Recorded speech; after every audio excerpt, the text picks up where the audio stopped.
Membuat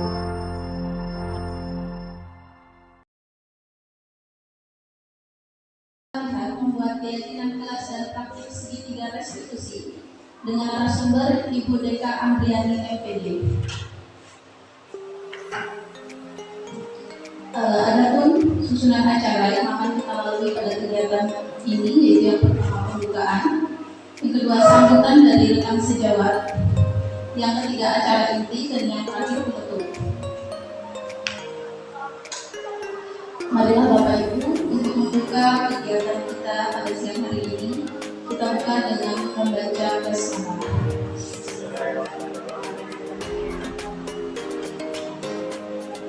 Acara yang selanjutnya yaitu sambutan dari rekan sejawat yang diwakili oleh Bapak Iwan pada dalam Sudan SPD. Kepada beliau, silakan. Om Swastiastu, salam sejahtera, selamat siang, salam kebajikan, nama budaya, tadi pun yang terhormat rekan-rekan dari dua guru beserta asisten sehat, kemudian Merdeka selaku guru penggerak Merdeka ya. Pada pagi hari ini atau menjelang siang hari ini akan diadakan pelatihan budaya positif, pelatihan membuat keyakinan kelas dan praktik segitiga restitusi. Harapan kita mudah-mudahan kegiatan ini menjadi motivasi bagi kawan-kawan kita yang lain, karena sepertinya kegiatan seperti ini sangat diperlukan untuk guru-guru yang masih usianya masih muda-muda. Kalau kita sudah para lima tetap mengikuti kegiatan ini dan mudah-mudahan juga termotivasi. Tapi untuk mengikuti sejak menjadi guru penggerak, sepertinya angka 50 itu adalah angka yang sudah maksimal. Jadi kami dari mewakili kawan-kawan yang sudah senior untuk mengucapkan selamat melaksanakan pelatihan dan selamat mengikuti materi ini. Mudah-mudahan materi ini berguna untuk saya pertama dan juga semuanya, untuk motivasi kita ke anak-anak terutama, dan nanti kita bisa terapkan dan bisa kita aplikasikan di kelas dan di kehidupan kita. Mudah-mudahan apa yang kita laksanakan hari ini dapat bermanfaat dan karunia dari Tuhan Yang Maha Kuasa dan kebenaran. Para Merdeka, saya harap ini adalah motivasi bagi kawan-kawan. Harapan saya kita tetap mendukung apa yang kita. Demikian dari saya. Karena lebihnya mohon maaf. Assalamualaikum warahmatullahi wabarakatuh. Om Swastiastu. Tadi dulu kembali ke iman dan Baik, ucapan terima kasih kepada Bapak Dewan di dalam Sudan SPD. Bapak Ibu hadirin sekalian, acara selanjutnya yaitu acara inti, yaitu penyampaian materi oleh Ibu Deka Amriani kepada beliau dipersilakan.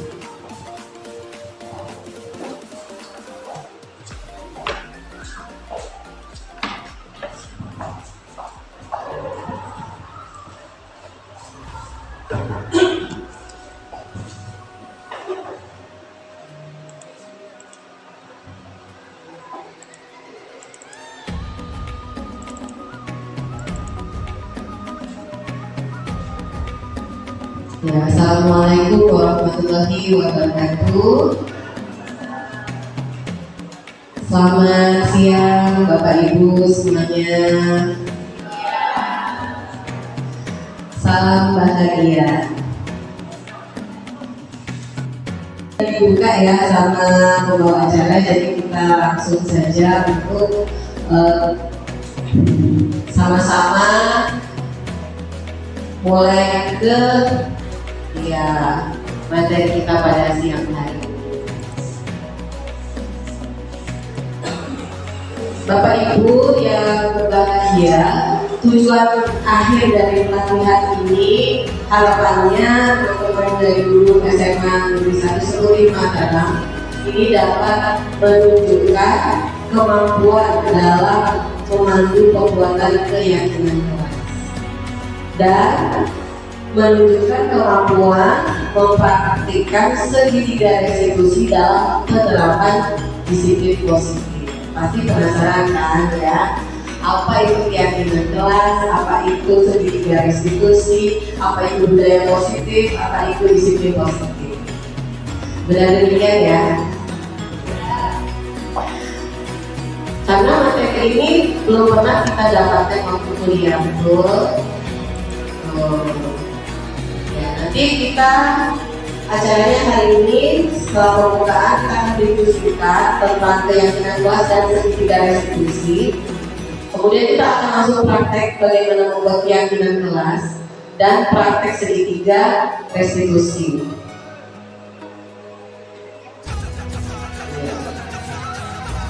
Nah, teman-teman, sebelum kita mulai ke kegiatan inti, kita akan mengusung sebuah kesepakatan agar kegiatan belajar kita pada hari ini berlangsung dengan baik, tertib, dan lancar sesuai dengan harapan kita ya. Yang ini yang mereka mau sulit dulu.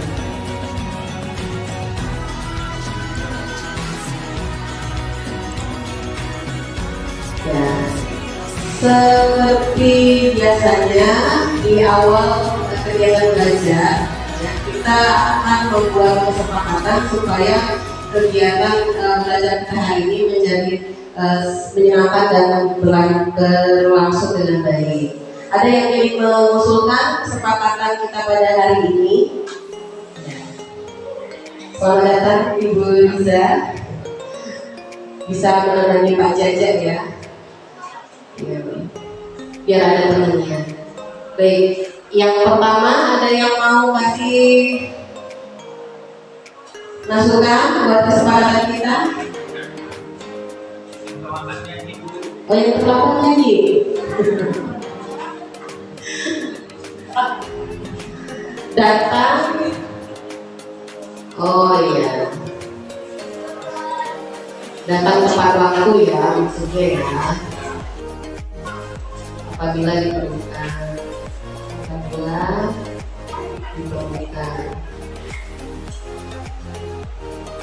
Nada derinya boleh kita aktifkan tidak sama belajar? Tidak ya, berarti kita buat apa ini? Nada deri,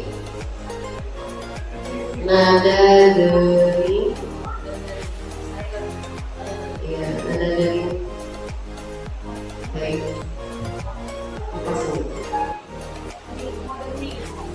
Nada dering, gawai, mode, hening, bahasa Indonesia. Ada lagi yang ingin menambahkan? Ya, yang keempat.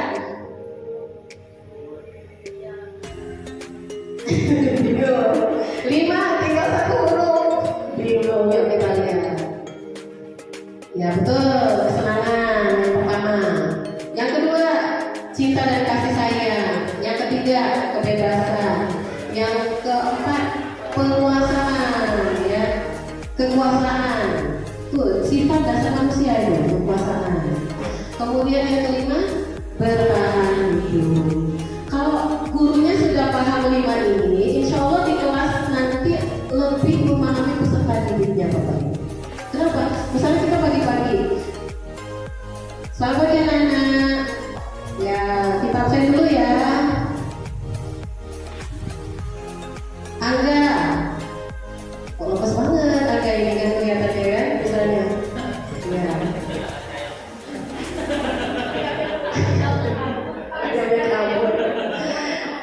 Angga kok lemes, ada masalah kan? Rupanya si Angga belum sarapan misalnya ya. Nah, gitu. Jadi kita lebih memiliki empati. Jadi kalau ada salah satu ini yang tidak terpenuhi, inilah yang membuat anak didik kita perilakunya menyimpang. Ya, kalau ada sesuatu yang aneh, pasti ini salah satu dari ini ada yang tidak terpenuhi dari diri dia. Apakah itu kesenangan, apakah itu cinta kasih sayang, kebebasan, penguasaan dan bertahan hidup. Berarti si Angga tadi ya tidak terpenuhi yang poin berapa? Kalau dia tidak sarapan pagi berarti dia tidak terpenuhi yang kelima ya, bertahan hidup, makan ya, itu iya. Kalau ada misalnya Bu Mary lagi makan ya, cik Pak Baru gangguin ya, gangguin aja kerjaan. Nah itu kira-kira Pak Baru itu tidak terpenuhi yang mana itu? Bisa jadi kesenangan, ya, kebebasan, atau yang lainnya. Akan tetapi Bapak Ibu, ya, walaupun ya 5 kebutuhan dasar manusia ini harus terpenuhi dalam peserta didik kita, tentunya sebagai seorang pendidik kita juga harus menuntut mereka agar dapat hidup bersama. Tidak boleh ya, karena untuk memenuhi kebutuhan kesenangan yang mengganggu orang, ya, semua temannya harus diganggu semua, misalnya gitu ya. Yang hari harus ganggu temannya, temannya terus, misalnya, tidak boleh juga. Jadi kita tetap harus menuntut itu, harus bisa menuntut untuk supaya peserta didik kita dapat hidup bersama, ya. Toleransi, nih penjelasannya.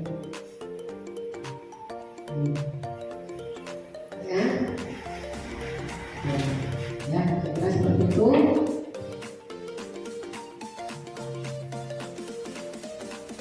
Nah, ini kita akan tadi kita sudah lihat untuk membuat keyakinan kelas ya, yang pertama tadi ya. Bu Deka akan teman-teman lebih praktek. Kita akan membuat keyakinan kelas kita ya. Contohnya Bu Deka dulu, teman-teman ada bangun dulu. Kira-kira untuk kelasnya supaya kelas berapa ini adalah kelas 11. Kira-kira supaya kelas 11 ini menjadi kelas yang tertib, berprestasi, ya, boleh buat kira-kira apa yang menjadi keyakinannya. Nanti kita akan ikut keyakinan itu. Yang sudah boleh ditempel di dinding ya, di depan.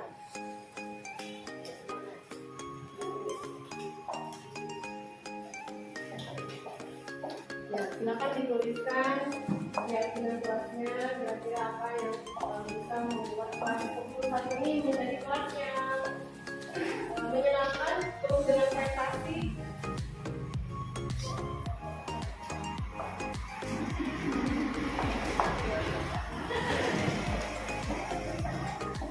Ya, silakan ditempelkan ke satu aja.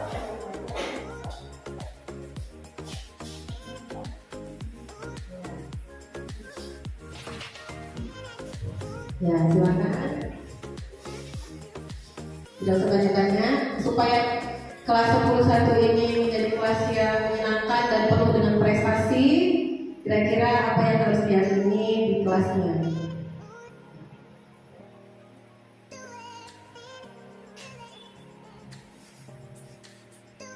Ya, ini sudah menuliskan.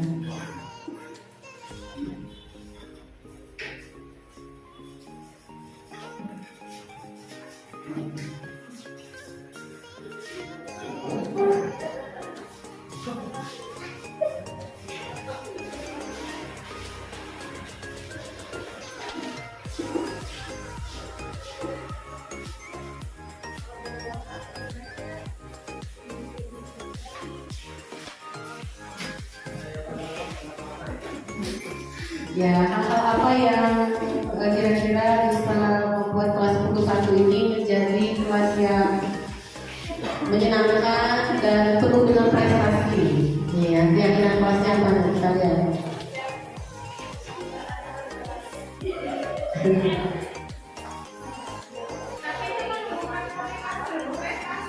Iya, prestasi.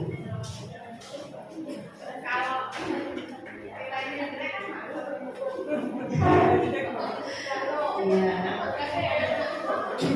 lihat ya.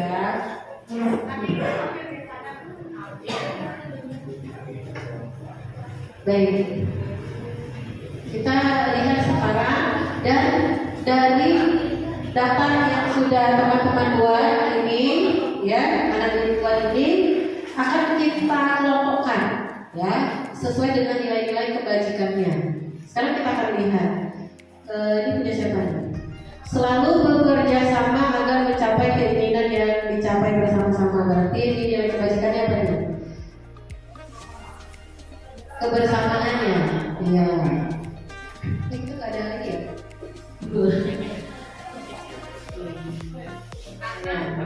Ya, kebersamaan. Kita lihat ada nggak yang jawaban teman-teman lainnya punya kebersamaan sama. Jadi kita mengerjakan PR secara mandiri, berpakaian rapi, potongan rambut, hubungan tertentu, mengadakan kebersihan kelas, mengumpulkan kebersihan saudara, mengucapkan kata tolong, menanamkan rasa bahagia, aktif, saling mendengarkan, saling membantu. Nah, membantu sama ya, saling bekerja sama.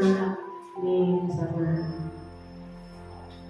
Saling menjaga barang-barang di kelas, kebersamaan kan ya. Ini kebajikannya sama. Saling tolong-menolong, ini sama. Nah, ini keyakinan kelas kita yang pertama. Apa ini? Kebersamaan. Saling menjaga kebersamaan. Itu tapi ya, saling menjaga kebersamaan. Kemudian ini mengerjakan PR secara mandiri. Apa ini? Mengumpulkan tugas, melaksanakan kebersihan kelas setiap akhir pelajaran. Jadi artinya apa? Tanggung jawab ya, nilai kewajibannya. Mengumpulkan tugas tepat waktu. Ya. Tanggung jawab. Berpakaian rapi, rambut rapi, sama ini ya, sekelompok. Bisa mengekspresikan bakat minat masing-masing, kelas belajar ya, ini di sini. Suasana nyaman menyenangkan. Mengucapkan kata tolong terima kasih. Ini kemana ini? Nilai kebajikannya apa? Etika, sopan santun ya. Menjaga sopan santun. Ini budaya tulis ini dulu ya, yang pokok-pokoknya dulu. Diawali dengan doa. Berarti nilai kebajikannya apa nih? Religius ya, religius. Menanamkan rasa bahagia. Ini apa ini? Kalau bahagia berarti apa nilai kebajikannya? Menyenangkan ya, suasana aman, nyaman, menyenangkan. Motivasi hidup kemana? Motivasi hidup ke motivasi, senang ya. Kalau disiplin tanggung jawab ya. Kesini. Selalu diawali dengan doa. Religius ya, religius. Kalau berpakaian rapi kita ya boleh.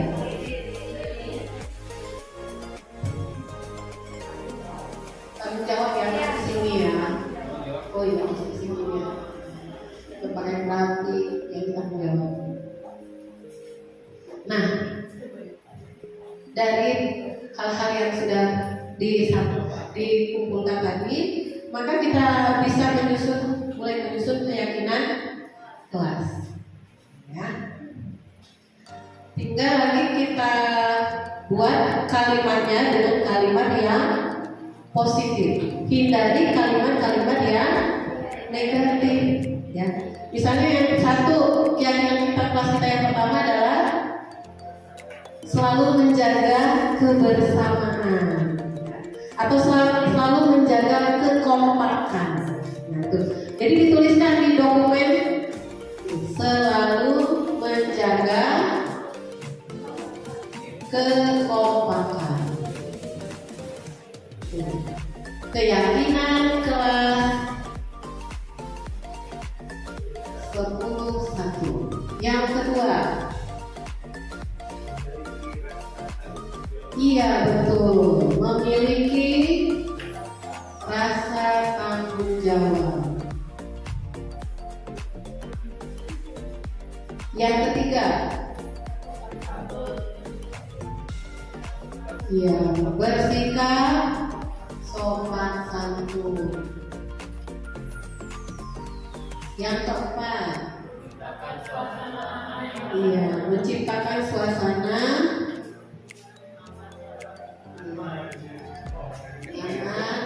nyaman, betul Pak Dewa, menyenangkan.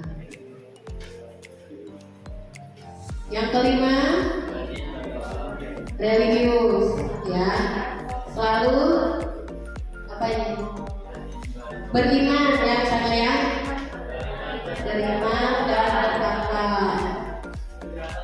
Aturan ya nanti kita disusun lagi ya, nanti disusun lagi. Beriman dan bertakwa kepada Tuhan yang Maha Esa. Ya. Nah, setelah teman-teman nanti mendapatkan daftar keyakinan ini, nanti silakan diurutkan mana yang diprioritaskan di nomor 1, 2, 3, 4, 5. Kemudian nanti diajak anak-anaknya untuk menyepakati ini, mungkin diwakili oleh ketua kelasnya. Nanti dibuat di sini, ya. Disepakati ya, mana disepakati oleh diwakili ketua kelas. Nanti sini mengetahui misalnya wali kelasnya siapa. Kemudian nanti didokumentasikan baru ditempel di dinding. Jadilah keyakinan kelas. Kalau keyakinan sekolah bagaimana Bu? Ya boleh. Pada saat kita mengumpulkan peserta didik kita di awal, di MOS misalnya ya kita buat apa yang kamu inginkan untuk menjadi siswa yang berbudi pekerti, berprestasi dan ini di sekolah ini. Silakan nanti dia akan menuliskan apa yang dia yakini. Seperti itu. Nanti kita daftar, kemudian kita hubungkan dengan nilai-nilai kebajikan universal dan itulah menjadi daftar keyakinan sekolah. Seperti itu. Ya, memang ada itu. Nah, inilah teman-teman yang dapat saya bagikan tentang membuat keyakinan kelas. Jika keyakinan kelas ini ya sudah tertanam ya di dalam siswa tersebut, ya, insya Allah dalam penerapan disiplin itu akan berdampak jangka panjang dan itulah yang kita inginkan. Jadi anak didik kita tidak terpengaruh lagi dengan hukuman dan juga penghargaan, melainkan dia meyakini hal tersebut dan keyakinan dari dalam dirinya sendiri seperti itu. Oke, siap semuanya untuk materi kedua. Masih ada waktu ya 10 menit ya, kita ke segitiga restitusi. Ada yang ingin berbagi? Ya, Pak Dewa silakan.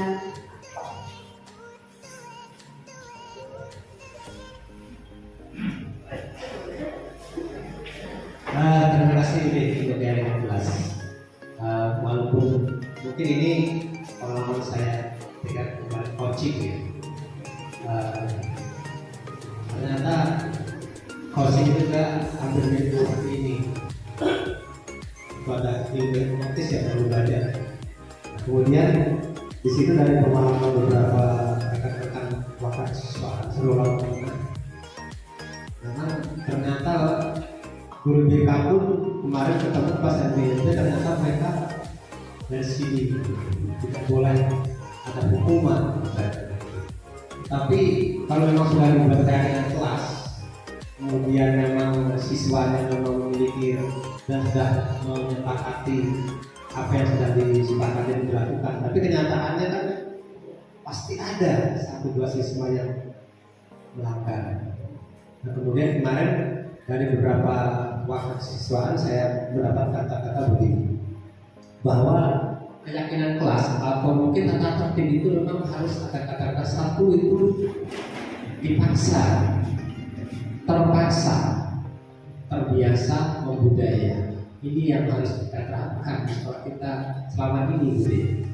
Kalau ini kira-kira menurut mungkin ada sinkronisasinya. Kita di sekolah memang harus ada itu, dipaksa dulu anak itu mengikuti aturan itu. Ini loh dalam sekolah.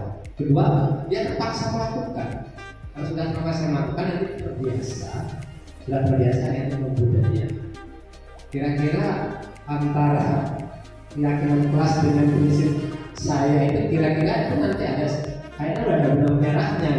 Karena selama ini yang kita lakukan itu, kalau misalnya ini jadi kita sepakati tahun depan kita coba keyakinan kelasnya misalnya kita buat balik kelasnya, yuk kita buat masing-masing kelas akan keyakinan kelas nanti seperti apa hasilnya. Termasuk sekolah juga sama.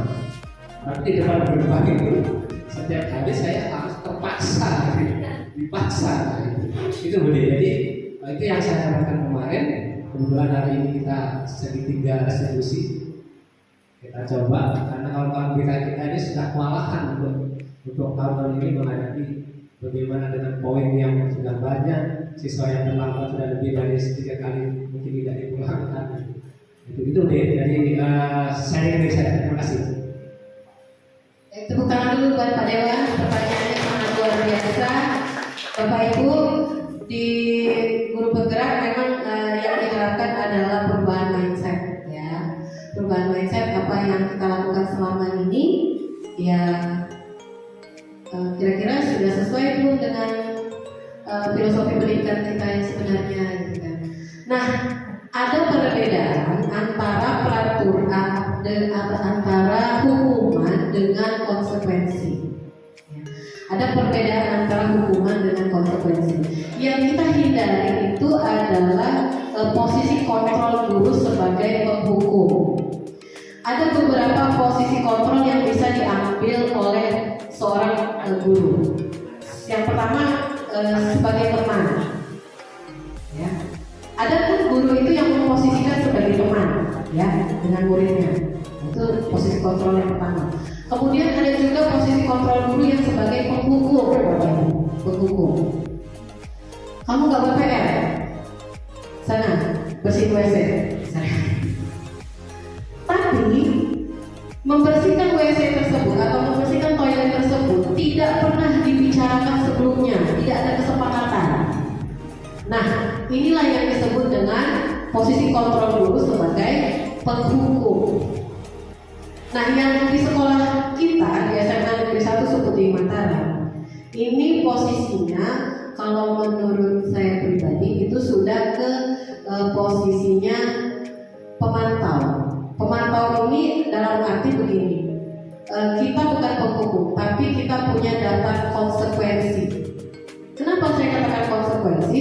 Karena peraturan yang diberlakukan di sekolah kita itu disampaikan di awal pada saat kita melaksanakan pengenalan lingkungan, ya, peserta didik MPLS.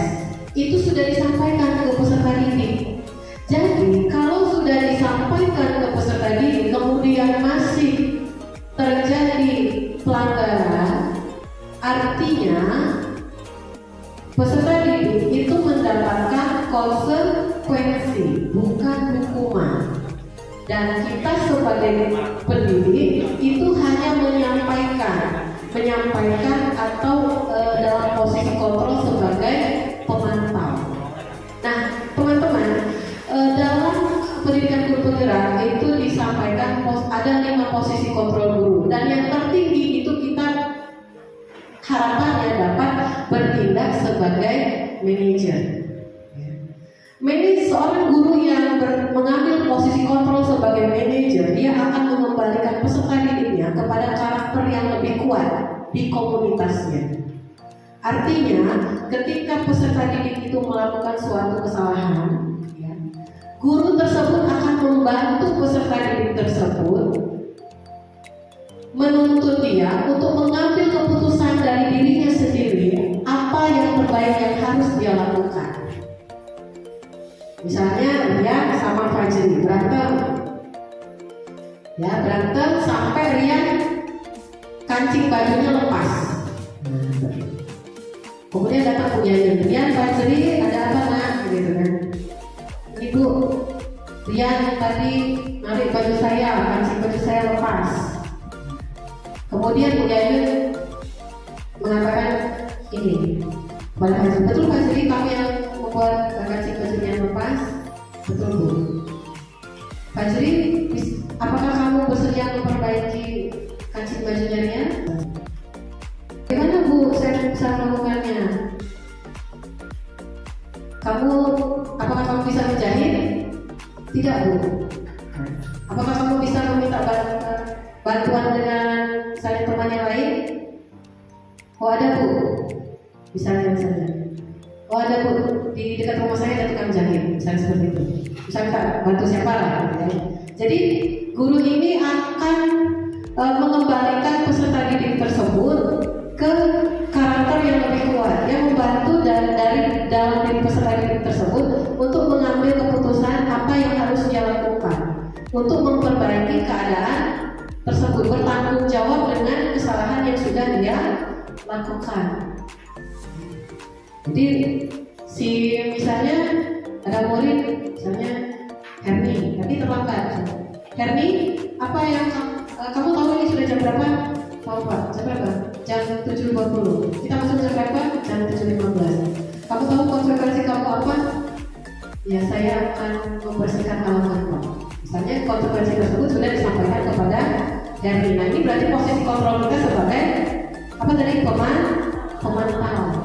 Karena kita perlu menyampaikan tentang konsekuensi dan itu sudah disepakati di awal. Yang harus kita hindari itu adalah posisi kontrol sebagai penghukum.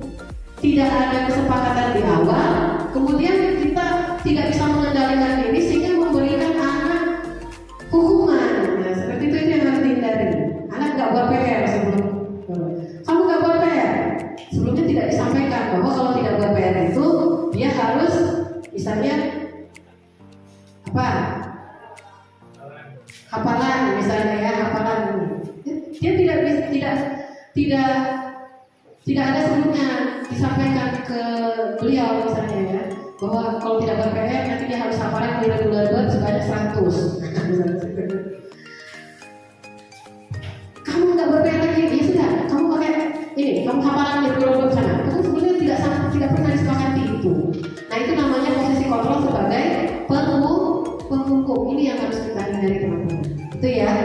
Nah kalau yang tadi aturan memang tetap harus Pak Dewa. Jadi memang di sekolah itu harus ada aturan, tetapi aturan itu sebaiknya memang menjadi keyakinan sekolah. Nah itu yang harapannya. Dan harus ada tetap konsekuensi jika melanggar keyakinan sekolah tersebut. Misalnya merokok di sekolah itu tidak sesuai dengan keyakinan kita. Maka konsekuensinya apa? Harus ada daftarnya konsekuensinya seperti itu. Tapi itu tadi peraturan ini bukan hanya dibuat oleh Bapak Ibu guru saja, ya. Mungkin dibuat oleh Bapak Ibu guru, tetapi kemudian disosialisasikan ke anak didik, ke orang tua, sehingga itu menjadi keyakinan sekolah. Tuh ya. Jadi kalau di sekolah kita itu posisinya bukan penghukum tapi memantau konsekuensi. Tidak harus kita tuh selalu di manajer, tidak. Kalau memang terpaksa kita posisinya mengambil posisi kontrol sebagai pemantau. Kalau memang ini, tapi harapannya yang paling tinggi kita bisa ambil adalah di posisi manajer. Yang di bawah pemantau itu sebagai teman. Nah, teman, pemantau, manajer. Di bawah itu sebagai penghukum. Tapi ada 5 yang bermasalah ya. Nanti mungkin ada waktu lagi, nanti kita nggak masuk ke sini ya. Kita masuk ke sini dulu ya, ke restitusi. Nah ini teman-teman ada satu lagi materi budaya positif di dalam pendidikan guru penggerak, itu namanya adalah segitiga restitusi. Ini adalah suatu teknik komunikasi dengan peserta didik kita ya. Bagaimana mewujudkan suatu budaya positif di lingkungan sekolah.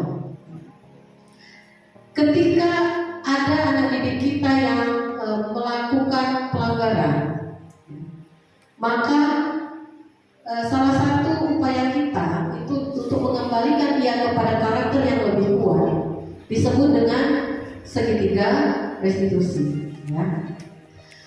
Tahapannya yang pertama adalah menstabilkan identitas. Ada 3 tahapan. Ya. Yang kedua, kita akan memvalidasi tindakan yang salah, dan yang terakhir nanti adalah menanyakan keyakinan.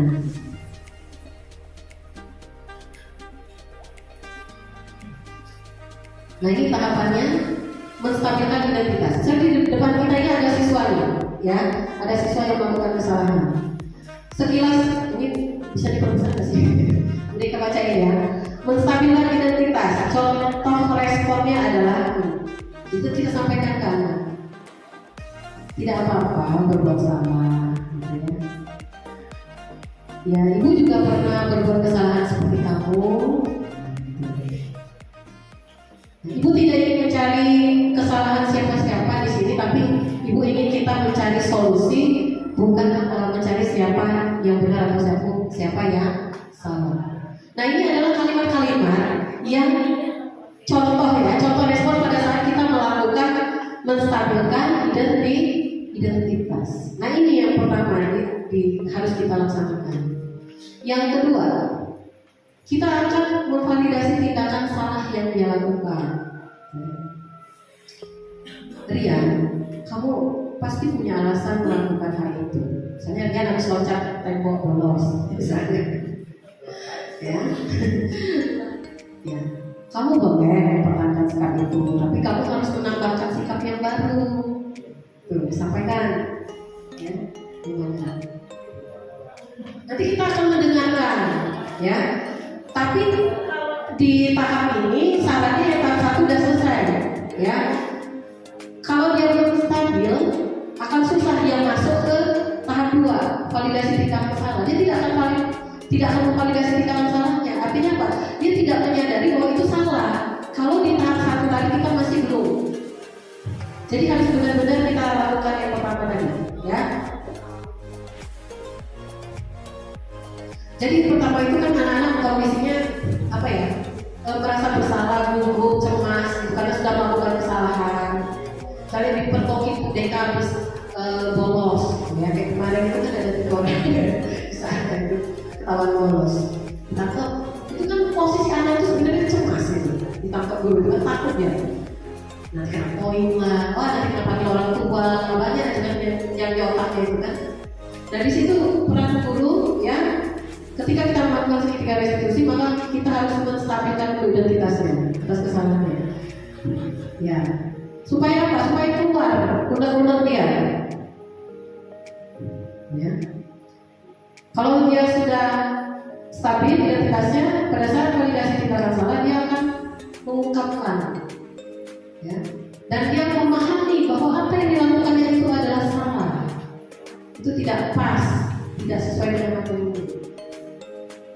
Nah, yang terakhir menanyakan keyakinan. Jadi apa yang sebaiknya kita lakukan, ya?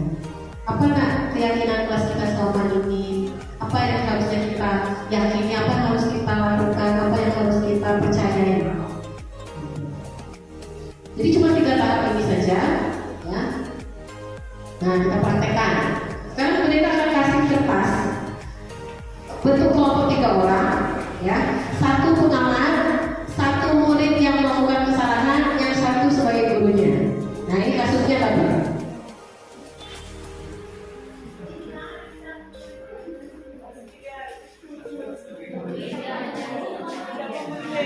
Yuk, siapa yang jadi gurunya, siapa yang jadi muridnya, siapa pengamatnya? Bertiga.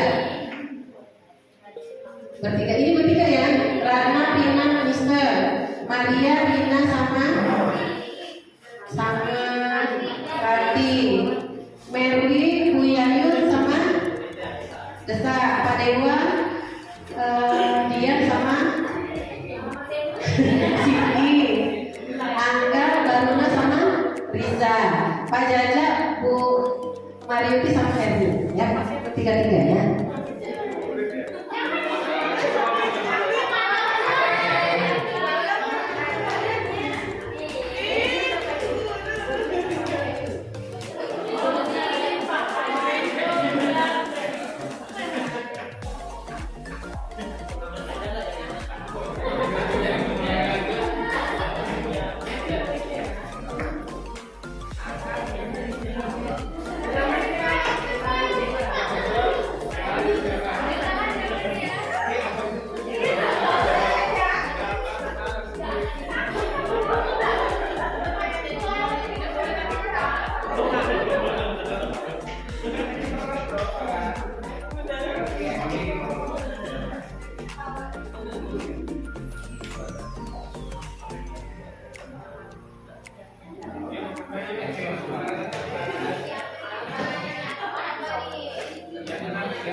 Nanti pergantian ya, ada yang jadi murid, ada yang jadi guru lagi. Ya.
Ini lucu.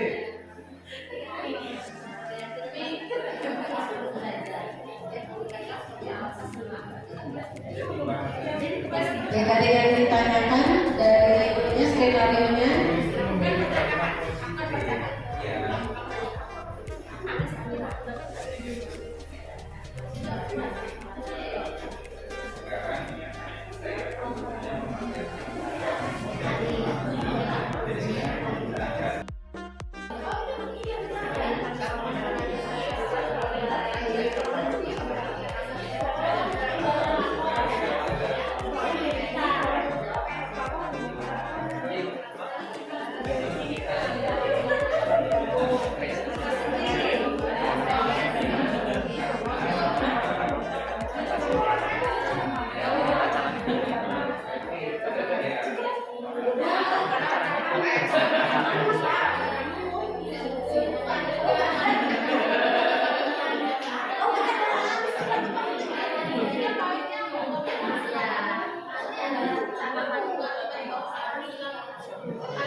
Nah, Bapak Ibu nanti kalau sudah selesai, yang satu jadi guru jadi murid, boleh bertukar ya, yang paham, yang murid jadi guru jadi murid.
menit lagi ya.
Ya, bagaimana semuanya sudah selesai belum? Yang belum baik.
Ya, sudah selesai kelompoknya Pak Dewan.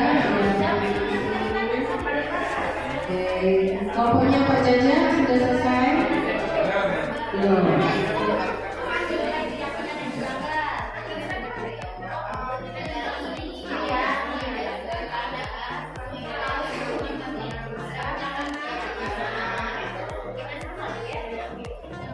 Baik, karena waktunya sudah habis, kita cukupkan ya. Oke semuanya.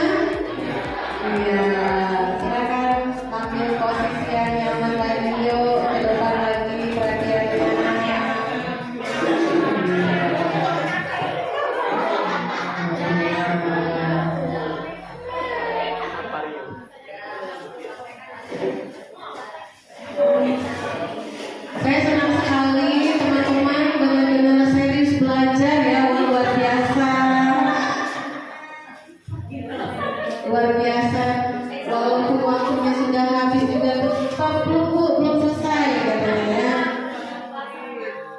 10 tahun iya. Benar-benar niatnya mau belajar gitu ya, datang ke sini tuh benar-benar niatnya pengen belajar. Nah, luar biasa, tepuk tangan dong untuk kita semuanya. Boleh kita refleksi sebentar ya. Bapak Ibu, kalau kata Konfusius itu ya, refleksi tanpa belajar, belajar tanpa refleksi itu sia-sia. Refleksi tanpa belajar itu berbahaya. Apa yang mau direfleksi kalau nggak belajar, ya kan? Berarti yang disampaikan itu berarti main-main aja. Ya, makanya kalau refleksi tanpa belajar itu berbahaya.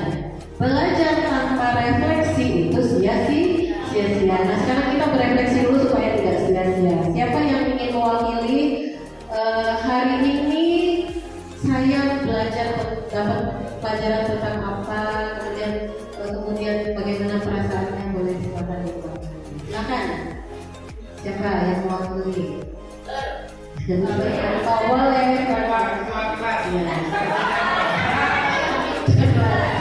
Hari ini belajar apa, dapat apa ya? Baiklah, terima kasih atas kesempatannya. Bu Guru, ini saya mewakili satu-satu yang luar biasa. Ada yang di sana diterapkan hukum, tapi dia tetap keren dan cool. Kami juga dari diskusi bagus. Berkenaan dengan apa yang saya pelajari hari ini, ya, ada banyak hal. Salah satunya yaitu tentang bagaimana menciptakan keyakinan kelas itu. Saya sebagai guru juga dalam hal ini gitu ya, sebagai guru juga, ternyata kita tidak semena-mena harusnya dalam siswa. Kita kesepakatan di awal dulu sehingga anak-anak itu bisa tahu kenapa mereka salah dan itu bisa menjadikan mereka melakukan tindakan itu bukan berdasarkan karena takut tapi karena budaya kebiasaan dan keyakinan kelas. Kemudian yang lainnya ternyata berperan ilmu peran tadi itu juga bisa membuat kita lebih paham terus adanya kita di posisi siswa atau sebagai guru. Nanti kita teknik bertanya tadi sudah disampaikan juga cara-caranya. Dan yang lainnya sih mungkin bukan mungkin sih, yang pasti tidak sia-sia hari ini saya mengejar pulangan saya. Di samping saya dapat nasi kotak yang keren itu, tapi ada satu wawasan lagi ya, baik dari rekan saya, baik dari friend Pak Dewa maupun dari wawasan yang sudah diberikan oleh salah seorang guru penggerak Lampung yang hebat ini. Ya. Bagaimana kita seandainya nanti jadi wali kelas, kebetulan saya tahun ini nggak wali kelas, kemudian kalau depan kita wali kelas.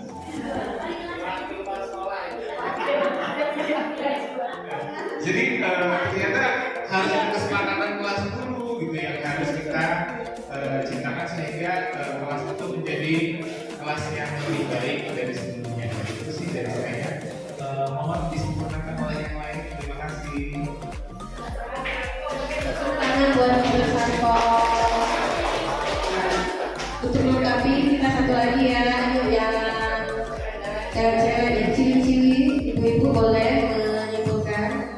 Dijago menyimpulkan nih. Ayo, Bu Yayut boleh.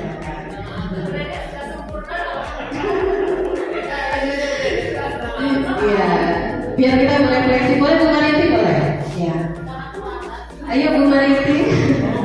Hari ini dapat pelajaran apa ya yang didapat?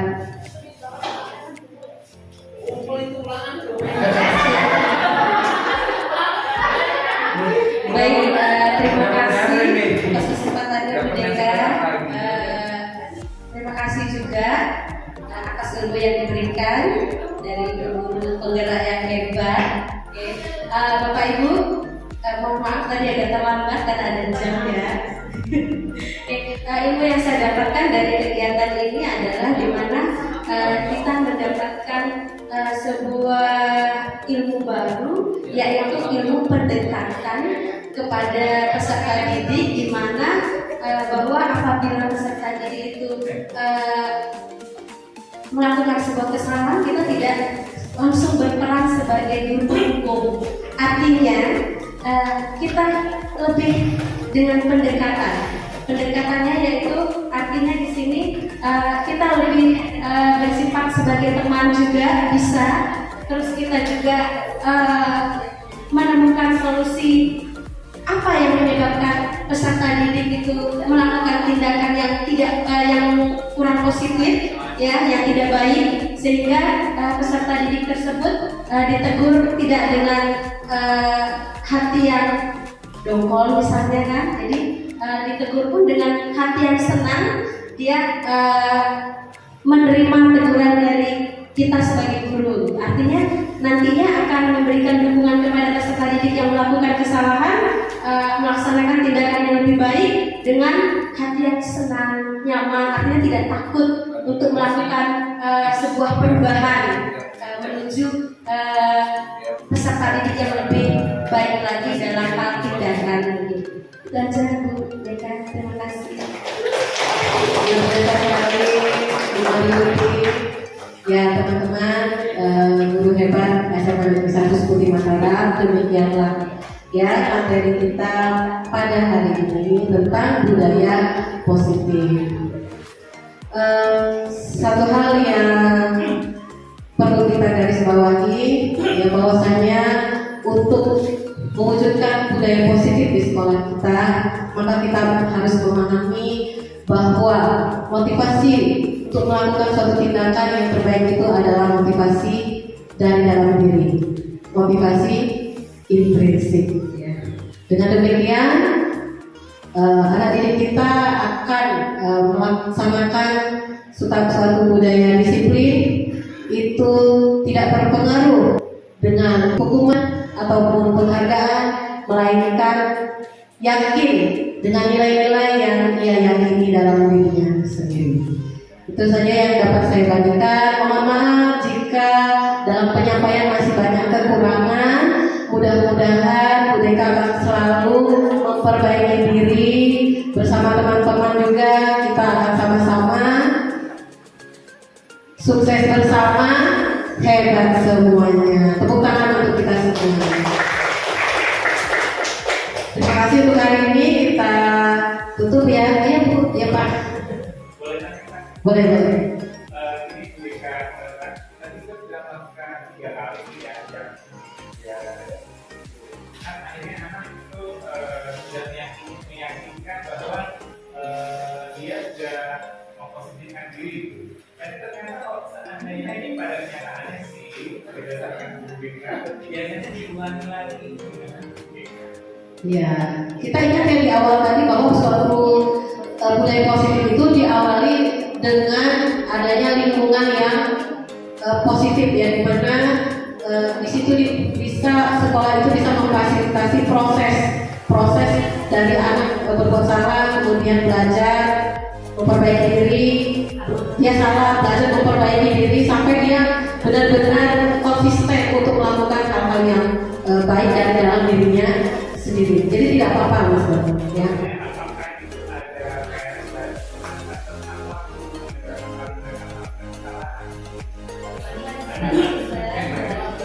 Boleh, Pak Jaja mungkin bisa membantu, silakan. Mungkin nambahin ya, setelah belajar restitusi. Jadi terima kasih Bu Deka atas hal baru yang kita peroleh. Kebetulan juga Mister juga ada tanda tanya, bagaimana kalau siswa itu sudah kita restitusi tapi yang panggang melakukan pengulangan kesalahan.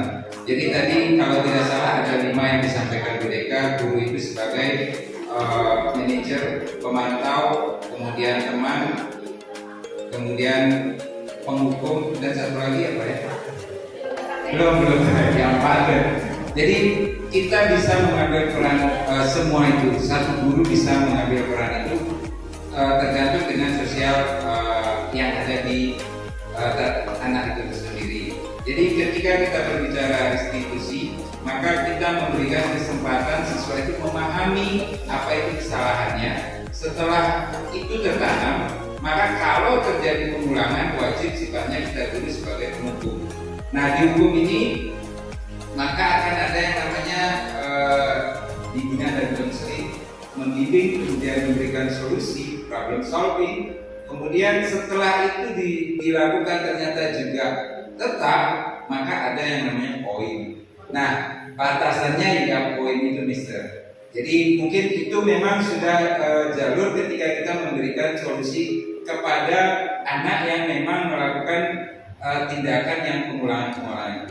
Jadi budaya positif yang kita ciptakan itu untuk menanamkan keyakinan terlebih dahulu sesuai dengan segitiga restitusi.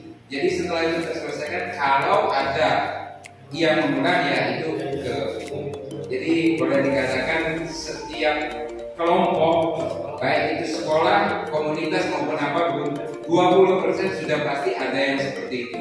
Ada pengulangan-pengulangan. Sehingga kita pasti tetap jalan karena lebih banyak yang positifnya. 80% pasti yang positif.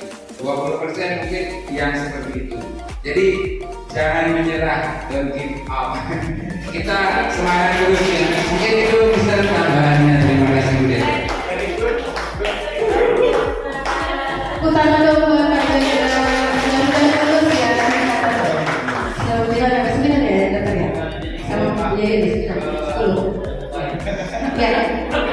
Yang Pak Jaya sampaikan tadi itu benar sekali ya, luar biasa dari tampaknya. Jadi tapi mereka garis bawahi sedikit ya. Jadi artinya kalau dia mengulangi bukan hukuman. Kenapa? Karena kan sudah disampaikan artinya konsekuensi. Oh berarti konsekuensi. Jadi kita mengambil posisi sebagai pemantau, ya. Tadi Bu Deka kurang satu ya. Yang pertama itu posisi kontrol sebagai penghukum. Nah ini yang harus kita hindari. Yang kedua itu ini pembuat rasa bersalah. Kan kadang ada anak yang misalnya melakukan kesalahan. Ibu kecewa banget sama kamu, gitu ya. Pokoknya ibu kecewa banget sama kamu, ibu kecewa banget sama kamu. Nah itu pembuat rasa bersalah. Ada anak-anak. Iya, dia merasa dirinya sebagai figur yang gagal total, gitu. Nah ini tidak boleh teman-teman, ya. Jadi tidak boleh kita lakukan, ya. Posisi kontrolnya sebagai pembuat rasa bersalah ini sebisa mungkin kita hindari. Walaupun ya saya juga sering melakukan itu. Kemudian yang ketiga itu sebagai teman, ya. Sebagai teman ini ya masih mending ya. Tidak terlalu dihindari juga, tidak terlalu dihindari. Tetapi ini kalau kita selalu mengambil posisi sebagai teman, ketika kita pergi, terus peserta didik kita kehilangan kita, dia seperti orang kehilangan arah. Nah ini yang kita hindari. Jangan sampai kita mengambil posisi kontrol selalu sebagai teman. Ada kalanya kita sebagai teman, ada kalanya sebagai penantau. Dan yang paling penting itu adalah sebagai manajer. Seorang manajer dia akan mengarahkan peserta didiknya untuk mengambil keputusan dari dalam dirinya sendiri, apa perbaikan yang harus dia lakukan. Jadi dia tahu bagaimana menurut anak dirinya harus melakukan ini, harus melakukan itu. Tapi dari dalam dirinya sendiri, dari dalam muridnya sendiri. Itu ya teman-teman ya. Jadi bukan kalau sudah disampaikan itu bukan lagi hukuman ya, tapi konsekuensi. Itu bedanya antara hukuman dengan konsekuensi. Kalau hukuman itu tidak ada kesepakatan sebelumnya, tidak pernah disampaikan sebelumnya, tahu-tahu suruh bersih WC. Nah, ya. Tapi kalau sudah disampaikan sebelumnya, itu berarti konsekuensi. Baik, terima kasih Bapak Ibu.